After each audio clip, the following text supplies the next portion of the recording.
Welcome to StoryLab. This week, we're talking about trust, while we look at the story of a man who had a lot to worry about. Oh, and we're also going to be doing this.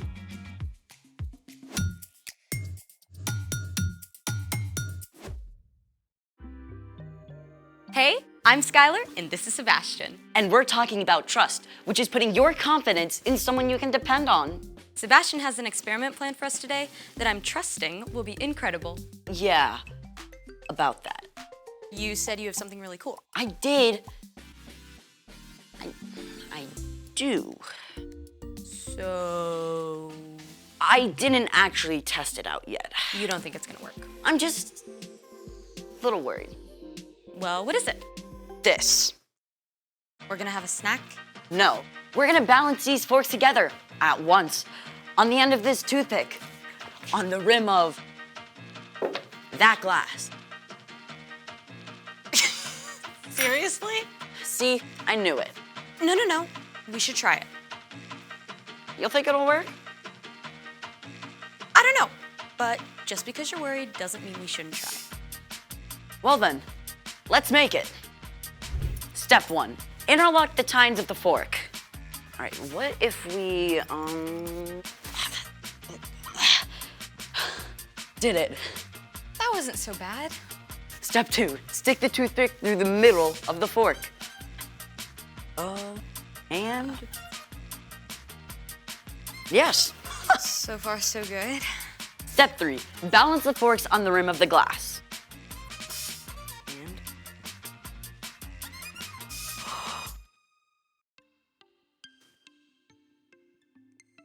See?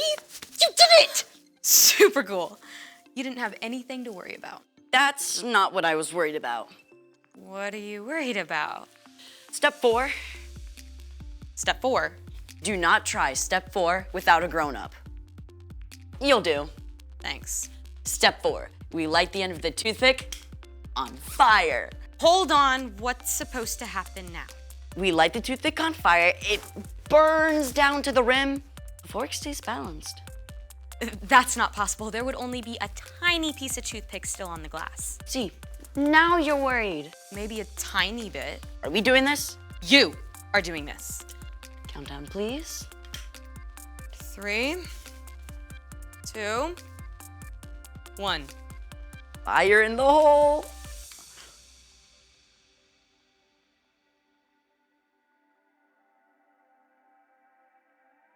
What? How is this happening? Hold on. So turns out the center of gravity where both forks balance is actually below the pivot point where the toothpick balances on the cup, which is why it stayed up balanced when the toothpicks were burned up. Incredible. I was right to trust you. Never had a doubt. Uh-huh. It's time for... The story before the story. Today, we're in the very first book of the Old Testament, Genesis. The incredible world God made was broken. But God had a plan to bless the whole world through one family, God chose Abraham, who had a son named Isaac. who had twin sons named Esau and Jacob. Jacob tricked his big brother out of his rights and blessing as the oldest. And Esau was so angry that Jacob ran away for more than 20 years, which is where our story starts. Take it away. Hey everyone, I'm Erica. Let's talk about Jacob and Esau. Things had been bad between these brothers their entire lives. So bad that Jacob stayed away for 20 whole years. Jacob had been living with his uncle Laban, and he had a big family of his own with lots of kids. But then, God spoke to him. Go back to your father's land and to your relatives. I will be with you. Now, if you were Jacob, you'd probably be feeling all kinds of things. First of all, you might be kind of excited about getting to go home after so long. But at the same time, when you last saw your brother Esau, he was so angry, he wanted to kill you. Is he still mad? Or has he cooled down? Maybe you can actually hang out and be friends, or not. Jacob set out with his whole family, and when he got close to home, he decided to play it safe. So, he sent a message to Esau. I don't want my brother to think I'm coming home to beg for help or anything, so tell him I've been staying with Laban and become wealthy. Now I hope I can please you. The messenger left and returned. We took your message to Esau, and now he's coming to meet you. With 400 men! Say what? 400 men does not sound like a welcoming party. 400 men sounds like an army. Jacob was worried. Jacob separated his family and his herds into 2 groups, figuring if Esau attacked one group, the other group could escape. But then he did something a little more helpful. He remembered to talk to God. Lord, you have been very kind and faithful to me. Please save me from the hand of my brother Esau. I'm afraid he'll come and attack me and my family, but you have said, I will surely give you success. I will make your children as many as the grains of sand on the seashore. Jacob held on to God's promises, and then he decided to show his good intentions by sending a little gift to Esau. Well, not so little. I need 220 goats, 220 sheep, 30 camels, 40 cows, 10 bulls, 30 donkeys. Now, you go ahead of me, and when you meet Esau, he'll ask, what's up with all these animals? And you say, they belong to your servant Jacob. They are a gift to you. Jacob is coming behind. On it. Me too. Ditto. The whole time, Jacob was thinking, all these gifts will give Esau time to cool down, and then maybe when he finally sees me, he'll welcome me. Jacob even sent his whole family ahead, across the river, figuring that Esau would not hurt them. Then, Jacob spent the night alone, wrestling with God. Literally. But that's another story. In the morning, Jacob looked up and saw Esau coming, with 400 men. After all he'd done, Jacob was still worried.